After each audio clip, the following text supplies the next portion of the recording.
Hello everyone, ayan, good morning po sa inyong lahat and happy Monday.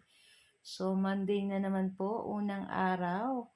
Talagang busy day na naman po ngayon, lalo ng ating mga katulad kong mga nanay, ayan. So kailangan na naman natin magluto ng ating almusal para sa ating mga anak, ayan.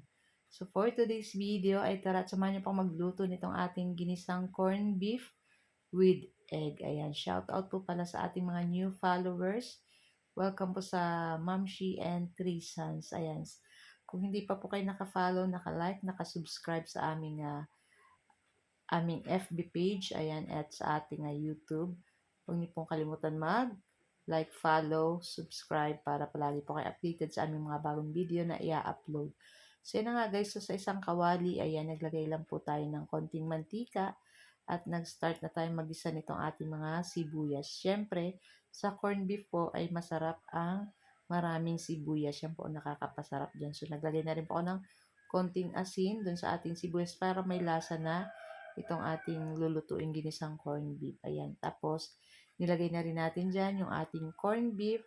Siyempre, para walang tapon, naglagay ako ng konting tubig dun sa lata ng corned beef para sinaid ko talaga yung nasa loob. At tapos, nilagay ko na rin dyan, sinama ko na. At pagkatas at kumulo na, pwede na rin natin ilagay yung ating itlog dyan na binati. So, gumamit po ako ng 3 pirasong itlog. So, isang corned beef, tapos 3 pirasong itlog, ay marami na po iyan. Ayan, marami na makakakain yan.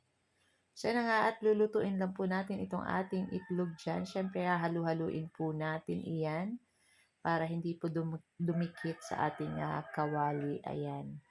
So, napakasarap po nito sa mainit na kanin. Ayan. Siyempre, nakapagsaing na rin po ako ng aming kanin dyan. Ayan. Tapos, kung wala po kayong mainit na kanin at kung meron kayong tirang kanin na bahaw, aba, masarap yun i-fried rice na maraming bawang at i-partner nyo sa ganitong ulam. Tapos, sasamahan nyo pa ng mainit na kape. Isasabaw sa fried rice. Ay, sarap, diba?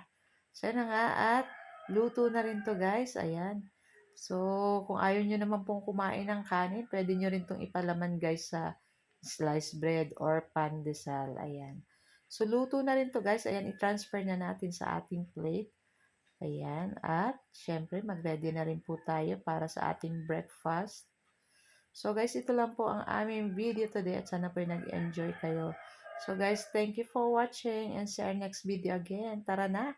At samahan nyo na rin po kaming kumain itong ating napakasarap na ulam. For today's video, itong ating ginisang corned beef with egg.